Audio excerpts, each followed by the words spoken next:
how are you all doing? This is Stephanie from the Black History Buff channel, and you are most welcome. The year is running to an end, but I am very much optimistic that it has a lot of good for me. I do not know about you. Do not forget to subscribe, turn on the notification bell. It is super important that you know whenever there's a new video because we share everything black and interesting. Stay tuned.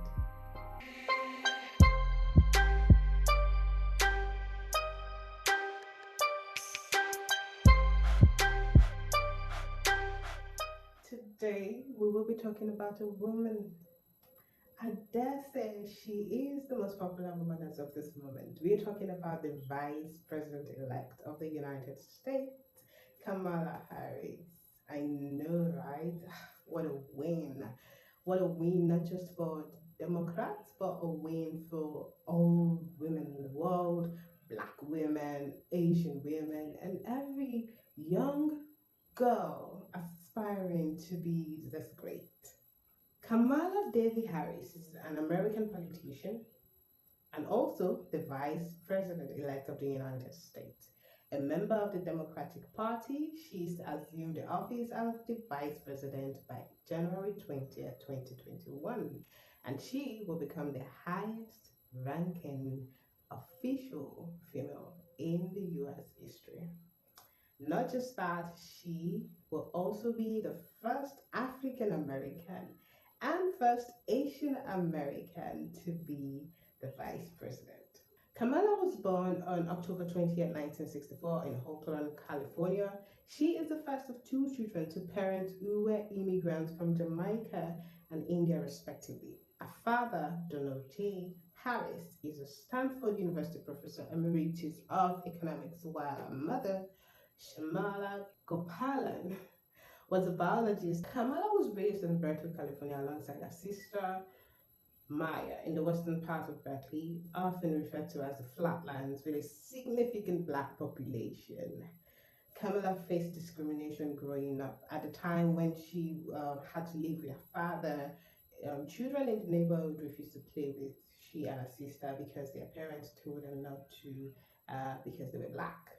Okay, so yes, I think she got a fair dose of what it feels or what it means to be a black woman in the United States. Kamala attended Howard University, a historically black university in Washington, D.C., where she interned as a mailroom clerk for California Senator Alan Cranston. She also led the debate team, chaired the Economic Society, and joined the Alpha Kappa Alpha sorority. In 1986, she graduated from Howard with a degree in political science and economics. There is also something interesting about Kamala. She seemed to be someone who stands up for any woman who's been oppressed.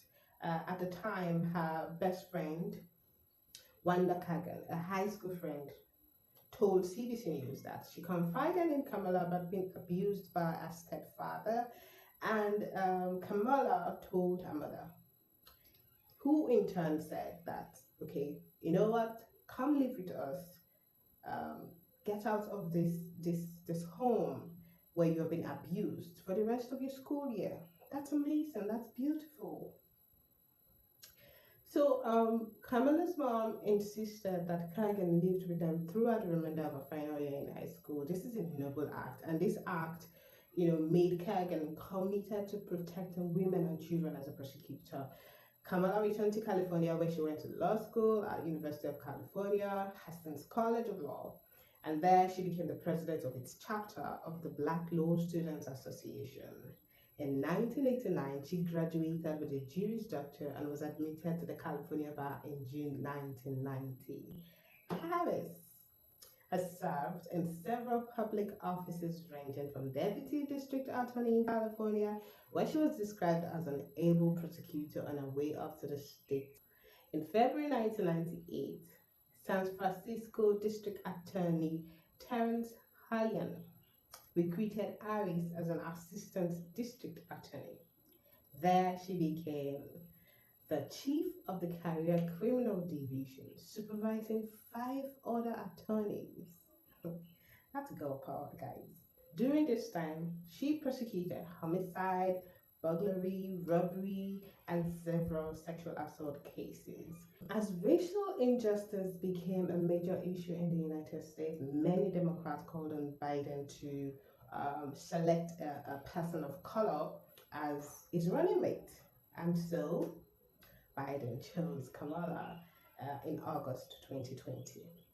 This made her the first black woman to appear on major party national tickets.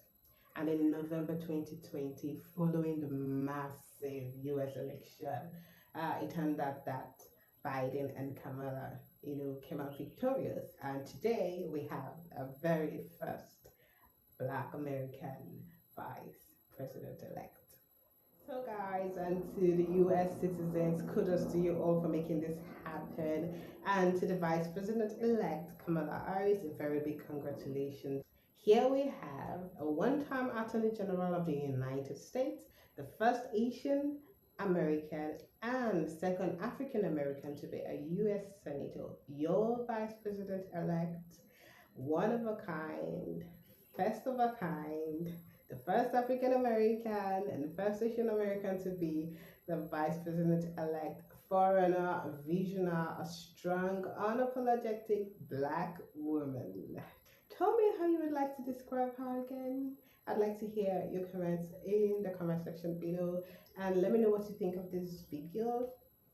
Stay tuned for the next video. I have a lot of interesting stuff lined up for you guys. Do not forget the Black History Buff is an independent project. We are not supported by anybody and we rely on loyal listeners like you. So, join the village. Be a member of the Black History community, the best in the world. Listen to our podcast recommendations. Engage our social media posts. Let's get to know each other. And trust me, you get to learn things you probably have never heard before. These are things you do not teach you in school. And we're ready to offer that to you all on a platter of gold. So all you need to do is join the village. And on this note, I say that here we'll meet next week. Yes, next week. Bye. Good evening. Good evening. And to the woman most responsible for my presence here today, my mother, Kamala Devi Harris, who is always in our hearts. When she came here from India at the age of 19, she maybe didn't quite imagine this moment. But she believed so deeply in an America where a moment like this is possible.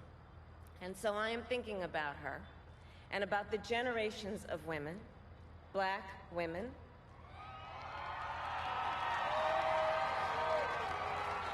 Asian, white, Latina, Native American women,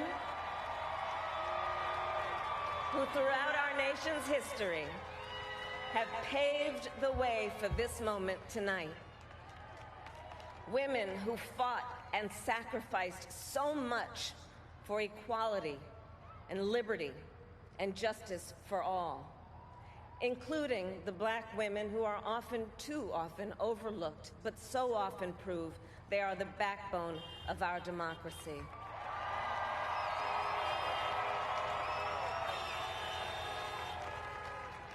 All the women who have worked to secure and protect the right to vote for over a century, 100 years ago with the 19th Amendment, 55 years ago with the Voting Rights Act, and now in 2020 with a new generation of women in our country who cast their ballots and continued the fight for their fundamental right to vote and be heard.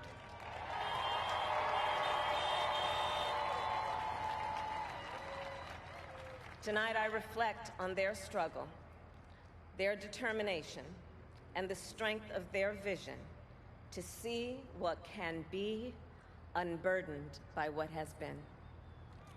And I stand on their shoulders. And what a testament it is to Joe's character that he had the audacity to break one of the most substantial barriers that exists in our country and select a woman as his vice president.